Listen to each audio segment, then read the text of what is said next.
Salam, hər vaxtınız xeyir olsun. Bəli, elə dediyiniz kimi kommunal xidmətlərin idarə olunmasında rəqəmsal transformasiyanın təmin olması ilə əlaqədar işlər görülür və hazırda da bu proses davam etdirilir və artıq bununla bağlı elə vurğuladığınız kimi yol xəritəsi də hazırlanıb 2025-ci il üzrə və burada bir məqamda qeyd olunur ki, 1 may tarixinə qədər kommunal qurumlar vahid abunəçi mexanizmi yaratmalıdırlar.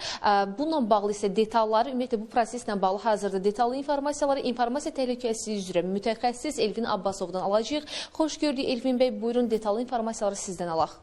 Hal-hazırda dövrün çağırışlarına uyğun olaraq Azərbaycan bütün istiqamətlərdə rəqəmsal transformasiya həyata keçir. Bunlardan biri də kommunal sahədir. Kommunal sahənin rəqəmsal transformasiyaya ehtiyacı var. Bu, hətta gecikilmiş bir prosesdir ki, ölkəmizdə bir çox qurumlar fərqli istiqamətlərdə, fərqli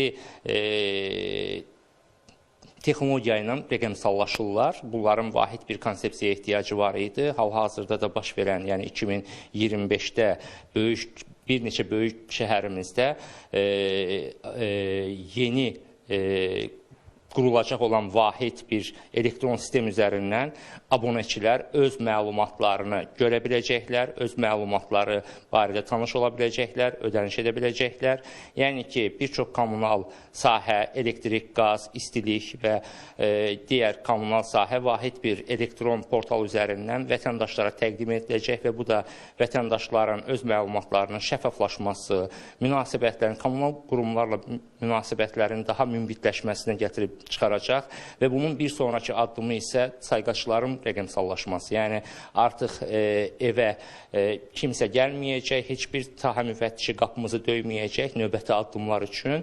Yəni, yeni çağırışlar olacaq ki, o sayğaclar elektronlaşacaq, tam rəqəmsallaşacaq, IoT texnologiyası, yəni əşyaların internetinə çevriləcək və birbaşa mərkəzlə xəbərləşəcək. Artıq bildirişlər də, sayğacların üzərindəki o nömrələr də birbaşa serverə ötürüləcək və serverdən bizim bildirişlərimiz portala gələcək və ya ki, mobil telefonumuza gələcək və biz oradan həm öz bildirişlərimizdəki məbləğlərimizi görəcəyik və rəqəmsal müstəvidə də, yəni elektron vasitəsilə də ödənişlərimizi eləyəcək.